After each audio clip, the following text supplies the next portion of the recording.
On the afternoon of April 4th, 1922, a small group of worried neighbors walked onto the perimeter of Hinterkaifeck, a secluded timber frame farmstead located 60 kilometers north of Munich, Germany.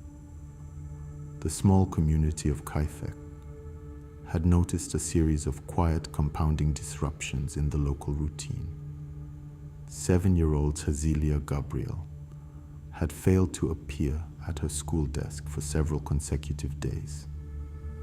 The family's weekly church pewter had sat completely empty on Sunday morning, and the local postman had noted that the daily mail deliveries remained entirely untouched in the wooden box near the perimeter gate. Stepping past the silent outbuildings, the search party navigated toward the primary barn door. Inside the dim, shadow-filled structure, they encountered a scene of calculated mechanical violence. Stacked in a compact, overlapping mountain in the center of the dirt floor were 4 human bodies, heavily covered with loose straw and a heavy salvaged wooden door. Each victim had been executed via precise, devastating strikes to the skull with a heavy, steel-headed mattock, a traditional farm tool combining an axe blade and a hoe. Moving rapidly from the barn into the main stone living quarters, the search party discovered 2 additional victims. In a small downstairs maid's quarters lay the body of a newly hired servant, and tucked into a wooden crib in the master bedroom was a 2-year-old toddler, both killed with the same industrial precision. As the local authorities were summoned to document the crime scene, the physical evidence immediately pointed toward a core logistical horror. The perpetrator had not fled the property immediately after delivering the lethal blows. Instead, the physical indicators proved that the killer had chosen to stay on the farmstead, living alongside the remains of his victims for days. To comprehend the profound silence that allowed such an onslaught to go undetected, the investigation had to look past the geographic isolation of the homestead and squarely at the dark, deeply volatile, internal history of the victims themselves. The farm was operated by a highly insular, 5-member household. The 63-year-old patriarch, Andreas Gruber, his 72-year-old wife, Cecilia, their widowed, 35-year-old daughter, Victoria Gabriel, and Victoria's 2 children, 7-year-old Cecilia and 2-year-old Joseph. Within the perimeter of Hinterkaifeck, Andreas Gruber ruled with absolute domestic tyranny and relentless physical cruelty. He was notoriously tight-fisted, hoarding a massive fortune in gold coins and cash inside hidden floorboards, while forcing his family to live in near poverty and engage in brutal manual farm labor from dawn until dusk. Andreas routinely subjected his elderly wife to severe physical beatings, forcing her into absolute subjugation, and his explosive paranoia meant he kept loaded firearms in every major room, while treating every neighbor as a potential enemy. This atmosphere of fear was anchored by a far more transgressive domestic scandal that turned the surrounding region completely against the household. Victoria Gabriel had been widowed early in the First World War, remaining trapped on the farm under her father's absolute control. For years, rumors of forced incest between Andreas and Victoria circulated through the nearby villages. In 1915, these rumors were legally codified when a Bavarian court officially convicted both Andreas Gruber and Victoria Gabriel of incest, sentencing the patriarch to a term in a state prison. Despite the public disgrace, the behavior did not stop upon his release, when Victoria gave birth to her youngest child, Joseph. In 1919, no father was listed on the registry. The entire village openly believed that the toddler was the product of a continued, forced, incestuous relationship between Andreas and his daughter. This outcast moral status turned the homestead into a psychological cage with no allies, scrambling any potential lines of communication with the outside world, and ensuring that when strange anomalies began to manifest, the family had no one to turn to, and the village remained completely indifferent to their existence. The mechanical clues of a real, physical intrusion began to manifest directly to Andreas Gruber in the final days of March 1922, beginning with a historical prelude that had occurred 6 months prior. In the autumn of 1921, the family's previous maid had abruptly packed her belongings and fled the property in a state of absolute psychological terror. She explicitly told village residents that she could no longer remain at Hinterkaifeck because the farmstead was haunted by an invisible entity, claiming she constantly heard the rhythmic sound of heavy footsteps pacing across the wooden floorboards of the locked attic, and felt an unexplainable surveillance radiating from the surrounding forest. Her warnings were dismissed as superstition until late March 1922, when a heavy late winter blizzard blanketed the region. Andreas discovered a single, distinct trail of human footprints pressed into the fresh snow at the edge of the property line. The tracks originated from the dense, unmonitored pine forest, moved across the open field, and led directly to the farm's motorized engine room. Most chillingly, there were absolutely no returning tracks leading back into the woods. The individual had entered the perimeter and remained within the boundaries of the farmstead. In the 48 hours that followed, the mechanical infrastructure of the house began to break down. Andreas reported hearing the distinct creaking of floorboards originating from the dark, locked attic space directly above his bedroom. Yet a physical inspection revealed no broken latches or disturbed dust layers on the access ladder. On the kitchen table, he discovered a strange, non-local newspaper that no member of the family had purchased or brought into the home. Its masthead tracking back to a printing press completely outside the typical supply lines.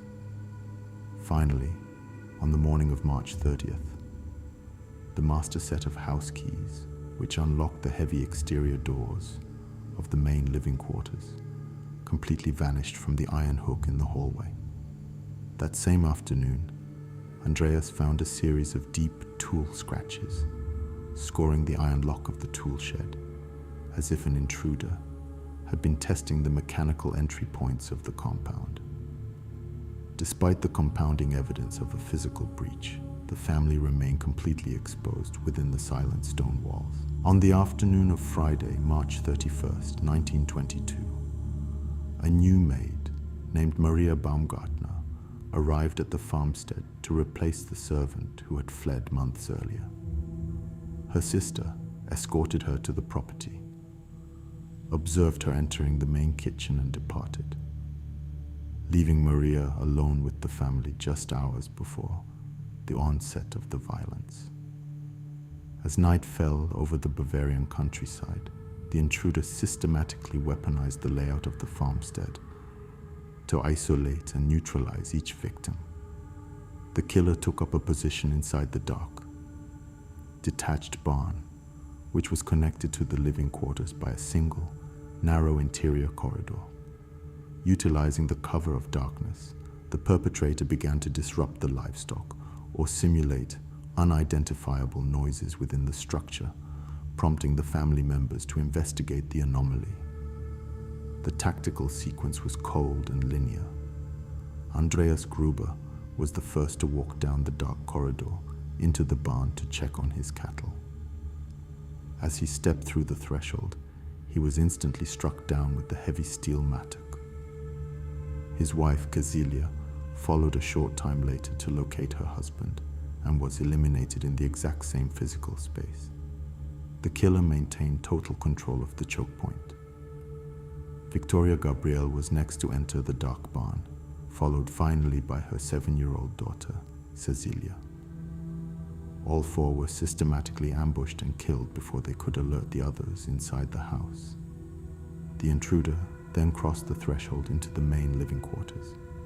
He moved silently down the hallway to the small maid's room, where he slaughtered Maria Baumgartner as she lay in her bed, still packed for her first day of work.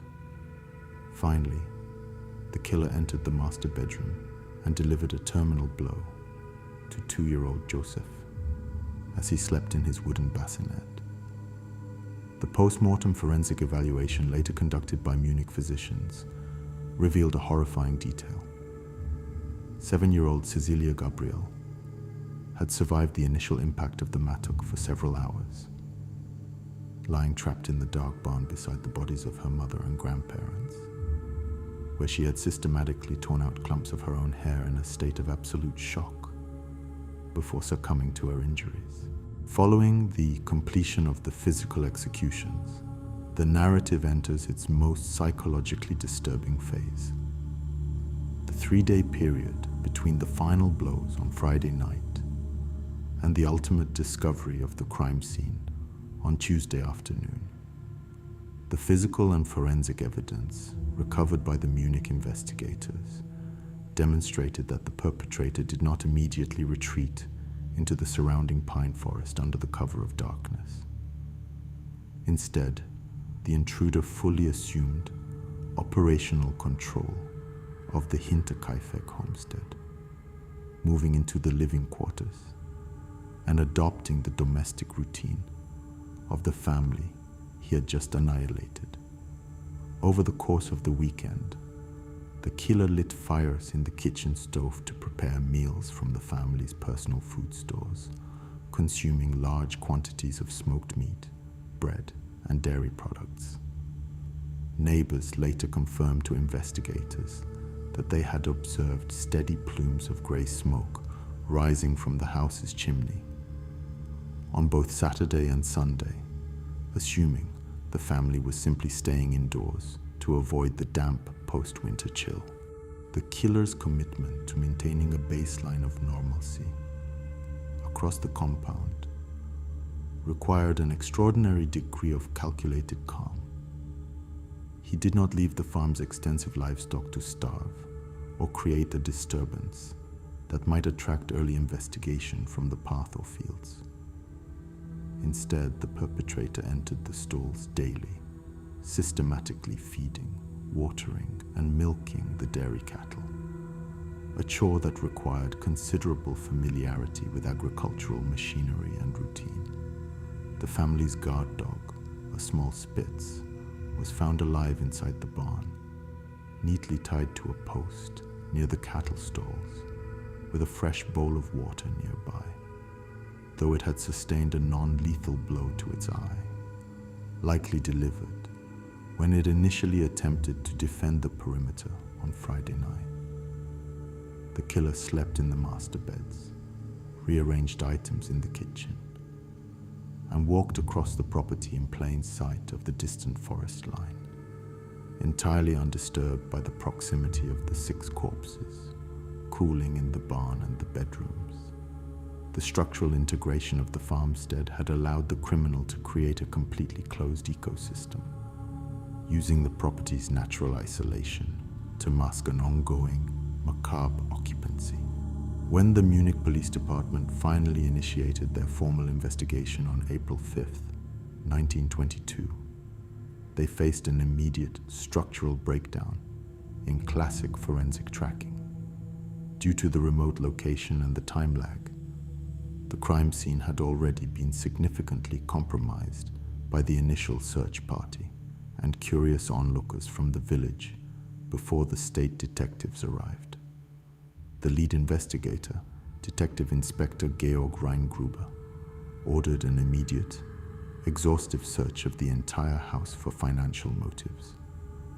This line of inquiry, however, ran into an immediate dead end.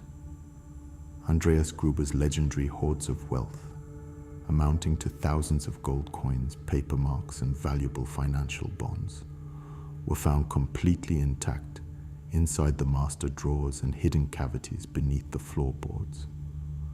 The killer had walked past immense fortunes without pocketing a single coin, completely ruling out a standard opportunistic robbery. As the financial motive dissolved, the state prosecution turned its focus toward a massive web of local animosities, interviewing over 100 potential suspects over the following years. Suspicion naturally fell upon Lorenz Schlittenbauer, the local village resident, who had previously courted Victoria Gabriel and who had led the search party that discovered the bodies. Schlittenbauer had a volatile relationship with the Gruber family, anchored by the bitter public disputes regarding the true paternity and financial maintenance of young Joseph, whom many believed Schlittenbauer had fathered before the rumors of incest resurfaced. His behavior upon discovering the bodies, specifically his ability to navigate the dark barn and instantly lift the heavy wooden door covering the corpses without hesitation, struck both the neighbors and the police as highly suspicious. Despite intense interrogations and a series of civil defamation lawsuits that dragged through the local courts for a decade, no definitive physical or forensic link could ever tie Schlittenbauer or any other local villager to the mattock used in the assault. Other theories looked toward transient post-war soldiers, vagrants hiding in the Bavarian woods, or even Victoria's first husband, Karl Gabriel, who had officially been reported killed in action in France in 1914, but whose body had never been recovered, sparking a persistent legend that he had returned from the war to exact a total scorched earth revenge on the family that had disgraced his name.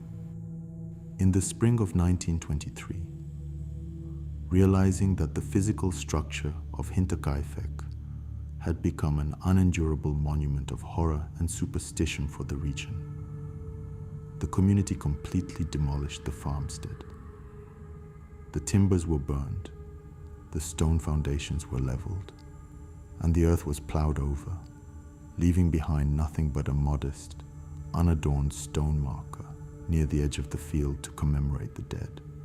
The skulls of the 6 victims had been permanently removed by Munich pathologists during the initial autopsies for craniometric analysis, and were ultimately lost in the chaos of World War II, meaning the bodies were interred in a nearby cemetery, completely headless. The absolute anonymity of the perpetrator remains total.